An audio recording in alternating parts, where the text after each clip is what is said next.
mahasiswi RPL PIAUD Universitas Muhammadiyah Gresik. Video ini saya buat untuk memenuhi tugas ujian akhir semester mata kuliah Sejarah Kebudayaan Islam dan Budaya Lokal. Selamat menyaksikan.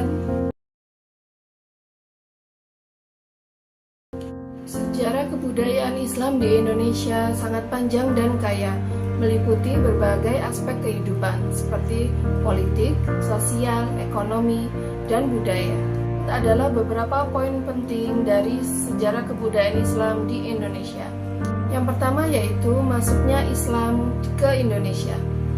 Islam masuk ke Indonesia pada abad ke-13 melalui perdagangan yang dilakukan oleh para pedagang Muslim yang berasal dari Arab, India, dan Persia.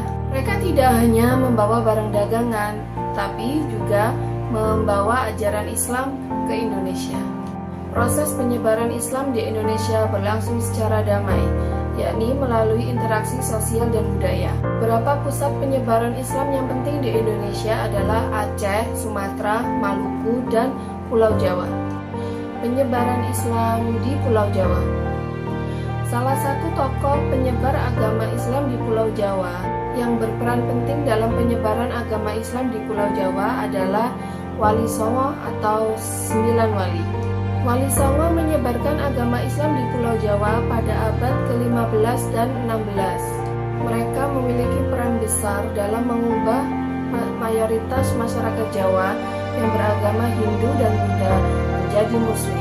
Tentunya dengan pendekatan yang damai dan mengedepankan nilai-nilai budaya lokal.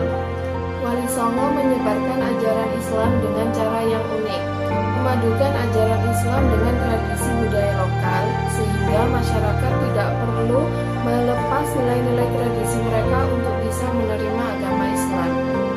Nah, yang saya akan bahas kali ini adalah salah satu dari Wali Songo, yaitu Sunan Giri. Sunan Giri adalah salah satu dari Wali Songo, tokoh penting dalam penyebaran Islam di Nusantara, khususnya di Pulau Jawa. Ia dikenal dengan nama asli Raden Paku dan memiliki beberapa nama lain seperti Ainul Yakin. Sunan Giri lahir di Blambangan atau yang sekarang disebut dengan Banyuwangi pada sekitar abad ke-15, dan ia adalah putra dari pasangan Maulana Ishak dan Nyai Sekar Dadu yang berasal dari kerajaan Blambangan. Latar belakang dan pendidikan Sunan Giri. Sunan Giri mendapatkan pendidikan agama Islam dari ayahnya dan kemudian melanjutkan pendidikannya di pesantren Ampel Denta yang diasuh oleh Sunan Ampel. Di sana, ia belajar bersama dengan Sunan Bonang dan para tokoh lainnya. Ia juga sempat menuntut ilmu ke Malaka dan belajar langsung kepada Syekh Maulana Ishak. Peran dalam penyebaran Islam. Setelah menyelesaikan pendidikannya, Sunan Giri mendirikan sebuah pesantren di daerah Giri, Gresik, yang kemudian dikenal sebagai Giri Kedaton. Pesantren ini menjadi pusat pendidikan Islam dan pengembangan dakwah di Jawa, khususnya di Jawa Timur. Sunan Giri dikenal sebagai pemimpin yang bijak, bahkan wilayahnya diakui sebagai pusat pemerintahan Islam yang berpengaruh pada masanya. Metode dakwah. Sunan Giri menggunakan pendekatan dakwah yang kreatif seperti permainan tradisional. Ia menciptakan permainan tradisional untuk anak-anak seperti jelungan, jamuran, dan lir-ilir untuk menyampaikan ajaran Islam dengan cara yang mudah dipahami oleh masyarakat. Kesenian. Sunan Giri juga menggunakan kesenian tradisional seperti gamelan sebagai media dakwah. Pengajaran nilai Islam. Ia mengajarkan Islam secara bertahap, menyesuaikan dengan tradisi lokal sehingga mudah diterima masyarakat. Sunan Giri wafat pada tahun 1506 dan dimakamkan di Gresik, Jawa Timur. Makamnya kini menjadi salah satu tempat ziarah penting di Indonesia. Warisan Sunan Giri salah satunya yaitu pesantren Giri Kedaton yang menjadi model bagi pesantren-pesantren lainnya. Sunan Giri dihormati sebagai sosok yang berperan besar dalam menyebarkan Islam di Indonesia dengan pendekatan yang damai dan penuh kearifan. Salah satu peninggalan dari Sunan Giri adalah tradisi Malam Selawe.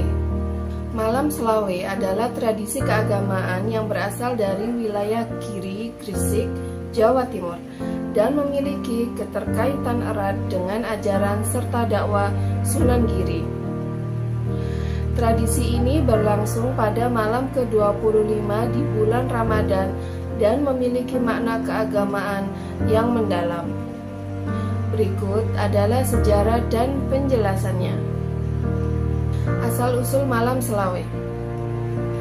Malam ke-25 Ramadan diyakini sebagai salah satu malam yang penuh berkah dan memiliki potensi sebagai malam Lailatul Qadar.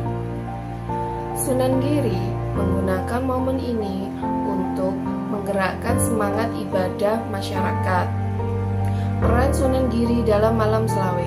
Sunan Giri memanfaatkan malam-malam terakhir Ramadan untuk mengajak masyarakat memperbanyak ibadah seperti sholat malam, membaca Al-Quran, dan berzikir.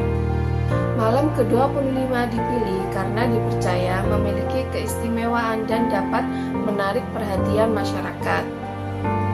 Pada masa Sunan Giri, masyarakat Gresik, khususnya di sekitar Giri Kedaton, berkumpul untuk melaksanakan sholat berjamaah, mendengarkan pengajian, dan berzikir bersama. Tradisi ini terus dilestarikan hingga kini sebagai bentuk penghormatan terhadap Sunan Giri dan nilai-nilai keislaman yang ia ajarkan. Makna Malam Selawe. Malam Selawe menjadi momen untuk meningkatkan ibadah dan mendekatkan diri kepada Allah SWT, khususnya di malam-malam ganjil pada 10 hari terakhir bulan Ramadan. Tradisi ini juga menguatkan ikatan sosial masyarakat melalui kegiatan ibadah bersama. Tradisi ini sekaligus menjadi cara untuk mengenang peran Sunan Giri dalam menyebarkan Islam di Jawa. Pelaksanaan Malam Selawe di Giri. Pada malam ke-25 Ramadan, banyak masyarakat yang melakukan ziarah ke makam Sunan Giri untuk mendoakan beliau dan meminta berkah. Pada malam itu, masjid dan surau-surau di sekitar Giri juga dipenuhi oleh jamaah yang melaksanakan sholat berjamaah, membaca Al-Quran, dan melakukan zikir bersama. Di beberapa daerah, termasuk di sekitar Giri, terdapat kegiatan pasar malam yang menjadi bagian dari tradisi Malam Selawe. Pasar ini menyediakan berbagai macam kebutuhan untuk persiapan Idul Fitri, seperti pakaian, makanan, dan pernak-pernik lainnya. Hingga kini, tradisi Malam Selawe tetap hidup dan menjadi bagian dari kekayaan budaya Islam di Gresik. Selain sebagai momentum spiritual, tradisi ini juga menjadi simbol pelestarian dakwah dan ajaran Sunan Giri yang telah memberikan dampak besar pada masyarakat Jawa. Demikian video pembelajaran dari saya, Akhirul Kalam. Wassalamualaikum warahmatullahi wabarakatuh.